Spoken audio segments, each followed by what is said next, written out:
You know something. Spill it. Oh my God. Tell me what happened to my grandfather. You guys have such great scenes together. So Ana, what was it like playing against Chris, who went from being Captain America to an asshole?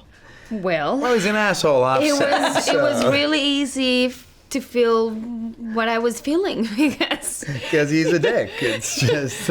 yeah, it was actually like love-hate situation because I really love him. I love Chris. He's a great partner and brilliant. And then on the other hand, he was just so nasty and gross. But yeah, love wins always. So sweet, perfect answer. It's true. Chris, what was it like for you? I know you've played a jerk in the past, but we're so used to seeing you play the good guy on screen. Yeah. So what was it like coming into this? And do you have a preference of playing asshole or the good guy? I think every actor has been on jobs where, before the job begins, you have these high hopes. And then it doesn't take long sometimes on certain jobs to realize, this may not go the way I wanted to. There's a lot of moving pieces. You have a lot of creative people coming together, and it doesn't always go well. What I'm a fan of is showing up on set and getting the vibe, feeling from your fellow actors, your director, everybody. This is going well, and I think this is going to be good. So, regardless of the role you're playing, what you really want to feel is that the work you're putting into this is going to garner the result that you're working towards. And so on this job, whether I was playing the hero or the villain, I came to set every day and felt from the people around me, this is going to work. This is going to work. And that's what makes the job exciting. That's what makes the job worth it. So even though I played a villain on here, it's easy to conflate. Did I like playing the villain, or did I just like being a part of a movie that I knew was going to be good?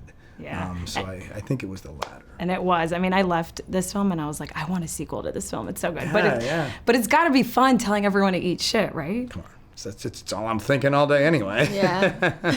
Do you feel like that's like your trademark phrase now? It is now. Yeah.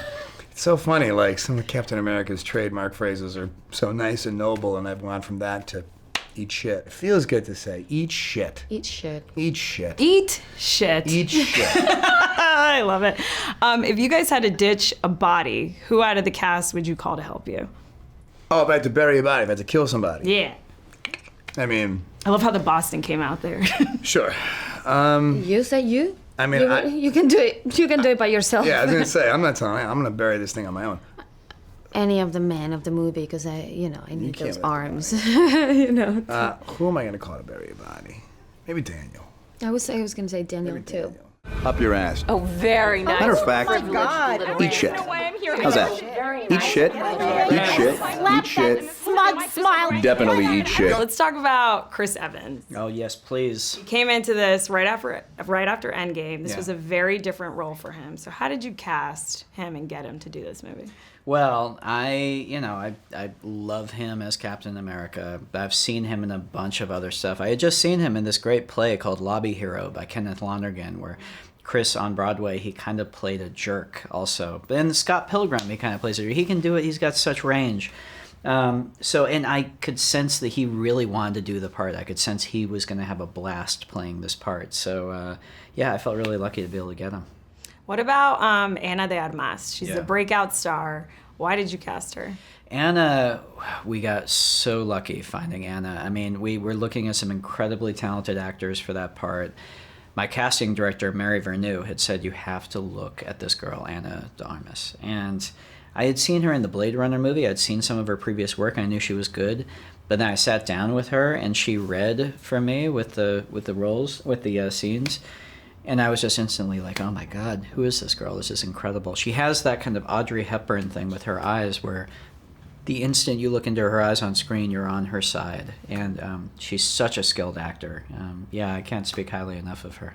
I mean, everyone is cast just so perfectly. Which character was the hardest to cast? Well, probably Ana, because we had to find her. Everyone else, it's like, oh yeah, Don Johnson would be amazing this part. Oh yeah, of course, if we can get Jamie Lee Curtis, we'll get her. Oh my God, yeah, what? Chris Evans wants to do it? Yes. So Ana was an actual search to find her, and so that was probably the most tricky.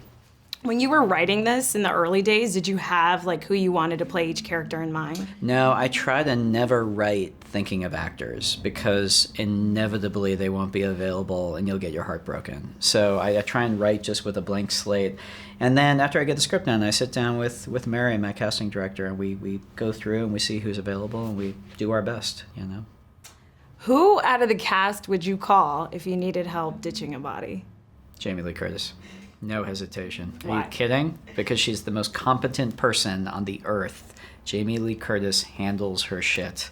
And she also is a vault. You can tell her anything and she'll lock it away. I would trust her times 1,000. She would be my pick too. Yeah.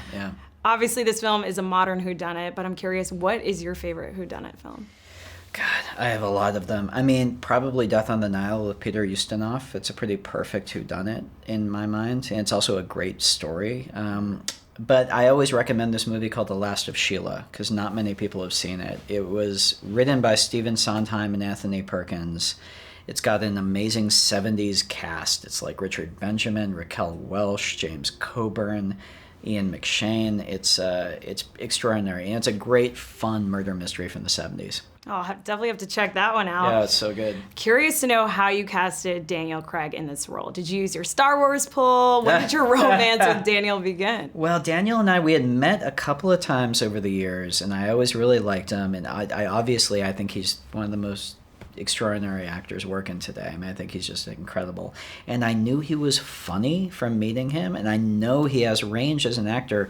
And he was really excited to jump into this role and do it. And I was just like, I can tell he's going to have fun doing this part, you know? I mean, he's so good as Bond, but I think if you just know him as Bond, you picture him as kind of in this very stern, like, somber mode. The fact that he's having a blast cutting loose and doing this character, I think it comes... It drips off the screen how much fun he's having. I agree, and you can feel it. Yeah, totally. Yeah. And another thing I noticed is that Toni Collette and Jamie Lee Curtis are sort of these iconic scream queens. Yeah. So was that the reason why you casted them?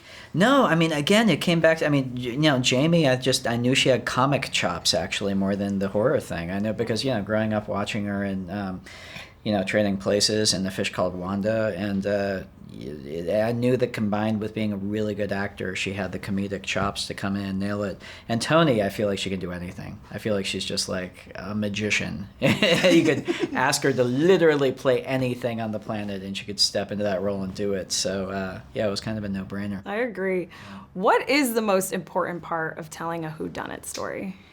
I think the most important part is that it still has to work as a movie. You know, you can come up with a puzzle that no one can solve. You can surprise people at the ending. The truth is, unless you got a movie where you care about the people in it and you're on a roller coaster ride, moment to moment, on the edge of your seat, all the whodunit stuff doesn't matter. So you got to approach it first and foremost from a dramatic point of view and make sure you're making something that's fun. This movie is supposed to be fun. It's manufactured so you can see it with a crowd full of people, crowded theater, and there will be laughs and you're going to have a really good time. Never in my life have I left a movie and been like, I want a sequel to this film. I love it. I have to ask you about the Hamilton joke. Yeah. How did that come about? I'm a big Hamilton fan. I'm a huge Hamilton fan. And it seemed like, especially in that opening sequence, trying to get references to modern culture in there, it seemed like a touchstone where it was just too good to not do. Are you baiting me, detective? Attempting to be thorough so we can figure out the manner of death. You mean if someone killed him? Did you guys improvise or bring anything to your characters? Nothing. No, not really. Yes, she did, but it was on the page. It was there. I think the best comedies are. Totally. The original series of The Office, I don't know if you ever saw that, the Rishi Gervais one. Well, I mean, of course you did. Sorry. I'm so sorry. Hold on. I'm just going to give him the death stare. Yeah, I'm sorry. Really? Sorry. Oh my God. But also your husband, who Yes, is thank like, you. who is like, you know, I know for a fact that they're scripted to an inch of their teeth. I mean, they're like, that's right, isn't it? Chris? Yeah. No, you know they're all improvised. Oh. No, but The Office is written. Yeah. No, they're not. No. Is that all improvised? Every word. Really? Every word, except like for a Fish Called Wanda, Yeah. written to a T, except for Kevin doing some weird stuff. Well, that's Kevin. Won him an Oscar. Yeah. But it was weird and funny. Yeah. But it's there. It was there on the page. We said the lines. They were funny when we read them, and thankfully, when we showed it to an audience, they were funny when it came out. How did you embody Benoit Blanc, accent included? Again, it just was there. And it said, there's one line, there's Benoit Blanc, he's got this, with this, I can't remember what the line was. I think it said subtle, but I'm sure it didn't say subtle, because I would have taken notice of a subtle southern accent. And I knew who he was immediately, and I just wanted to get the accent right. So I worked on the accent. I didn't work on the script. I worked on the accent with everything. Reading the side of a cereal package, anything in the accent, and then finally got to the script and started learning the script. And he just appeared. He appeared, and then we got into costume. Jenny kind of started giving me lessons. Jenny Egan, who's the costume designer, really a great collaborator. And just sort of gave me little things, and how about that? And we just sort of went. I put the suit on, and I was like, there it is. Now I'm picturing you reading the side of a cereal box. Just so you know, I was going to go there. So I'm going to hold you to that and maybe ask you for charity at some point to ask you in character to read the side of a cereal box. Okay. Yes, can you demonstrate that for me? No. Wait until I get it for charity.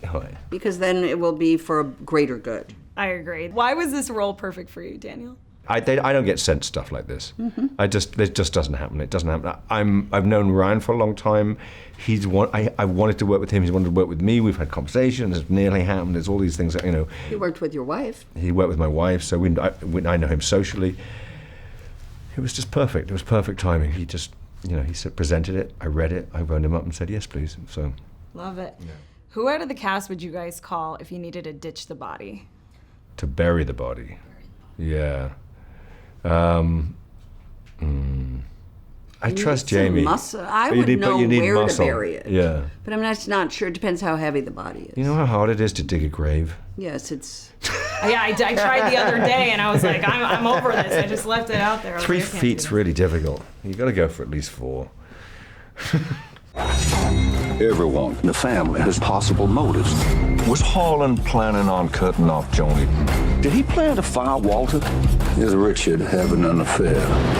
Who out of the cast would you call if you needed to ditch a body? I'd call me. Why?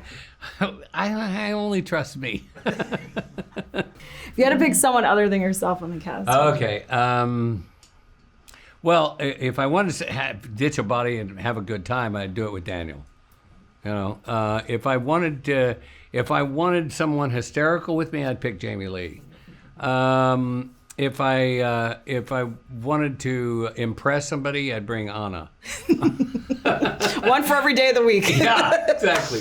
Well, Don, you are in a huge movie and a huge TV show right now. So how does that feel? I was hoping to talk to you about it. I'm just a farm boy from Missouri trying to make my way in a sea of sharks. But does it feel like, it's like extra special that these things are coming out around the same time? I'm very fortunate. Yeah, and it does. It's very special, You forget when you're making these things. I love making movies. The joy of collaborating and working with people, and especially when you get to work with a cast like in Knives Out, and with filmmakers and Oscar winners like Regina King and whom I adore, and Damon Lindelof. I mean, it's pretty rich. It's a pretty rich time for me right now.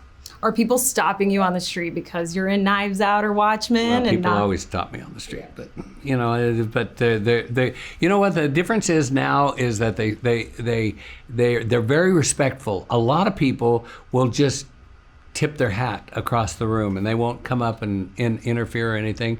I get a lot of that, and I love that. Wow. Yeah, it's so nice. It's just a polite, respectful acknowledgement. Yeah. And not a lot of human interaction, just like hello.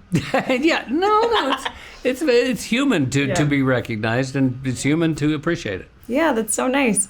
One of my favorite moments in the film, Don, is the Hamilton joke.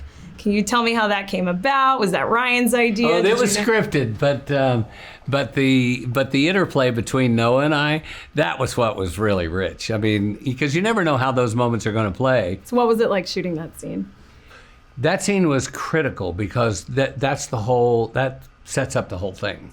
And so making sure that each one of those notes was hit and there wasn't a blink or a hiccup or anything like that was it's challenging, but that's also the fun part. I would like to request that you all stay until the investigation is completed. What?